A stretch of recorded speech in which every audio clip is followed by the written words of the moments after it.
የራስሽ ጉዳይ በቃ ነው ያገባኝም። ሰምኛለሽ ያለው ነገር ቢልክልሽም እንኳን እሰይላከ ባይልክልሽም በቃ ከሌላ ሴት ጋር ተኝቶ ደረስሽበት፣ ከሌላ ሴት ጋር ሲሳሳም አየሽው።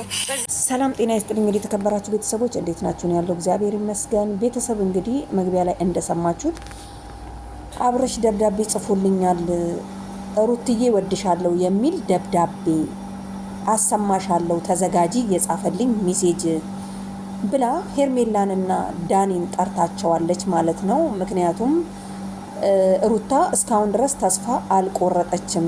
ዛሬም ቢሆን አብርሽ ይመጣል የኔን ስም ሁሌ ያነሳል ያለችው ነገር እንግዲህ አሁን ላይ እየገለጸች ነው የሚገኘው በተግባር ማለት ነው። ሄርሚ እንግዲህ ምን ትምላለች? አይደለም ደብዳቤ አይደለም የፈለገውን ነገር ላንቺ ቢልክልሽ እኔ ከአብርሽ ከእንግዲህ በኋላ ቆርጫለሁኝ አልፈልግም ብላ ነበር መጀመሪያ ላይ። ግን ደግሞ መጨረሻ ላይ ደግሞ ሩሩ መሆኗን አሳይታለች ማለት ነው። እንግዲህ ምንድን ያለችው ወደ ደብዳቤው ስንገባ በጣም ነው የምወድሽ፣ በጣም ነው የማፈቅርሽ፣ የልጄ እናት ነሽ። ስለዚህ ከዚህ አሁን ባለነው ላይፍ ሳይሆን ባሳለፍናቸው ላይፎች ብለሽ ሩትዬ ይቅርበኝ፣ በጣም ነው የምወድሽ። እኔ ማንንም አልፈልግም፣ ፍቅርንም አልፈልግም፣ ሄርሜላንም አልፈልግም። የምፈልገው ሩታና ሩታን ብቻ ነው ብሎ በሜሴጅ በራሱ ቴሌግራም አካውንት በቴሌግራም ቻናል ልኮላታል ማለት ነው። እንግዲህ እሱ ነው የጻፈልኝ። መጨረሻ ላይ ግን የኔን ሀሳብ ማን እንደጻፈ ያው እናንተም የገመታችሁት ነገር ስላለ ማለት ነውና አልተዋጠለትም። ዳኒ ላዳምጥ ብሎ ነው እንጂ ማለት ነው እንጂ አልተዋጠለትም ስታነብ ሜሴጁን። ምክንያቱም እኔ ግን ሲመስለኝ ፍቅር የጻፈችው ይመስለኛል። ገባችሁ? አብርሽን ያልጨረስኩት ነገር አለ፣ መቼም ቢሆን እኔ አልታሰርም አንተን አሳስረሃለሁ እንጂ ብላ ስትፎክር ነበርና ትላንትና አሁን ማድረጊያ ወይም ደግሞ ማለያያ ቦታ ስታጣ ወደ ሩታ ምክንያቱም የአብርሽን ስልክ ተቆጣጥራ የምትገኘው ፍቅር ናት። ስለዚህ ሜሴጁን የሚጽፈው ፍቅር እንጂ አብርሽ አይጽፍም። እና ይጻፍልሽ የፈለገውን ያድርግ፣ ግን ለኔ አምጥተሽ የምትነግሪኝ ለምንድን ነው ብላ ትጠይቃታለች ማለት ነው። ሩታ ደግሞ ከኔ ላይ እንድትወርዱልኝ ነው። ምክንያቱም እኔና አብርሽ አሁን አንድ ላይ ብንሆን ሩታ አስገድዳው ነው እንዳትሉ፣ ራሱ ጽፎ ራሱ ወዶኝ ራሱ አፍቅሮኝ ስለሆነ በኋላ ሩታ ነች እንዳትሉ ካሁኔው ድንገራችሁ ብዬ ነው ብላለች ማለት ነው። እንግዲህ ሄርሜላ ደግሞ ኖ እቺን ቀመር የቀመርሻት አንቺ ነሽ፣ በፊትም ስትቀማምሪው ነበረ ብላታለች። ልክ ነች አይደል? እንግዲህ ወደ አብርሽ ስንመጣ ደግሞ ሄርሚ እነሱ የሚሉሽን እንዳትሰሚ። መጀመሪያ ላይ ምንድን ያለው እነሱ የሚሉትን የምትሰሚ ከሆነ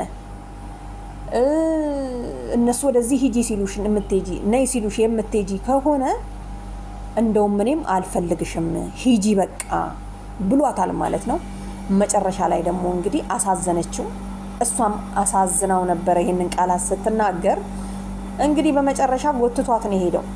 ለምን ጎተታት አትሉኝም መቼም። ምክንያቱም አብርሽ አሁን ይሄድና በደንብ አድርጎ በፍቅር ይሞላትና ድቁስ ሲያረጋት በቃ አብርሽዬ እኔ ካንተ ጋር ነኝ። እኔ ድሮም እኮ አንተ እንደ ውሃ ቀዳ መልስ ስትመላልሰኝ ስትቀዳኝ ምናምን ነገር እሺ ምን ስለምወድ ነው። ከእንግዲህ በኋላ በቃ የትም እነሱ ሲጠሩክ እንዳትሄድ ብላ ይቅርታውን ተቀብላ አብራ ሆና ደግሞ ነገ እንደምትመጣ አትጠራጠሩ። ምክንያቱም ጎትቶ ነው የወሰዳት እኮ ጎትቶ ማለት ነው። እኔ ሄርሚዬ ምንም ማለት አይደለምና ሩታ ግን እቺ ሜሴጅ ጻፈልኝ ብለሽ እንደዚህ እንትን ማለት የለብሽ። እቺ ሜሴጅ ተጻፈ ብለሽ እንደዚህ ሲጀመር አብርሽን የጻፈልኝ ብለሽ ከሆነ በጣም ተሳስተሻል። እርግጠኛ ነኝ ይሄንን ሜሴጅ የጻፈልሽ ፍቅርና ፍቅር ብቻ ናት።